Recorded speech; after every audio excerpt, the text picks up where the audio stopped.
Donc voilà, l'Holocauste perpétuel. Le mot perpétuel est très très important. L'Holocauste, qu'est-ce que c'est? Parce que beaucoup sont là qui ne savent pas peut-être ce que c'est qu'un Holocauste.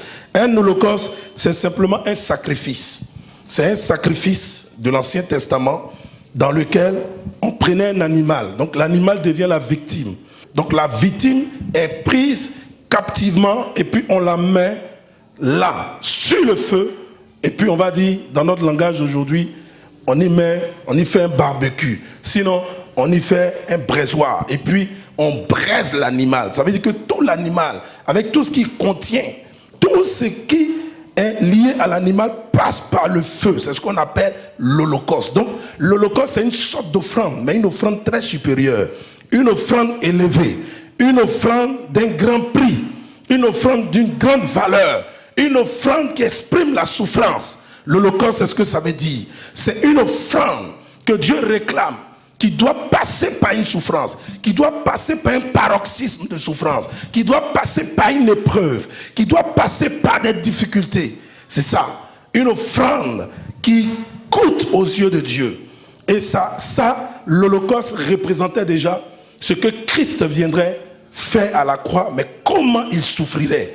Comment est-ce que Dieu l'aurait sacrifié au plus haut degré de la souffrance? Comment Dieu aurait pris son Fils pour que l'humanité soit sauvée de son péché? Comment Christ serait soumis à une souffrance qu'aucun homme n'avait déjà connue sur terre? Donc l'Holocauste exprime ça. La souffrance, l'angoisse de Christ, le supplice de Jésus-Christ. Vous voyez, ça traversait dans le désert. Ça devait exprimer une agonie totale, une souffrance qui ne dit pas son nom. C'est une souffrance qui, lorsque tu la connais, tu as envie de sortir de ton corps pour laisser même ton corps souffrir. Ton esprit, ton âme a envie de s'échapper.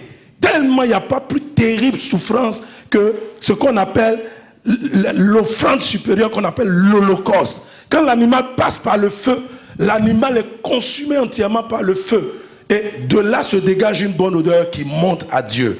Donc vous voyez que Christ devait donner sa vie à l'image d'un holocauste parfait, à l'image de l'holocauste parfait, afin que par sa vie, l'humanité, la mauvaise odeur qui montait depuis notre monde, soit étouffée, cette mauvaise odeur soit étouffée, et que Dieu prélève l'odeur de son Fils qui est à la croix, afin de la sentir pour nous et de nous ramener le pardon, de nous accorder la réconciliation, de nous accorder la vie et le salut. Très important. Ce qui veut dire que tout péché sent devant Dieu. Tout péché, tout pécheur sent devant Dieu. Si je pêche, je sens devant Dieu. Et c'est quand, lorsque Christ intervient, je demande pardon à Dieu. Et Christ maintenant présente l'Holocauste qu'il a été à la croix, la victime qu'il a été à la croix, lorsqu'il présente l'œuvre de la croix au Père, parce que Christ est assis à la droite du Père, il intercède pour nous. Lorsqu'il présente ça, une bonne odeur monte à Dieu.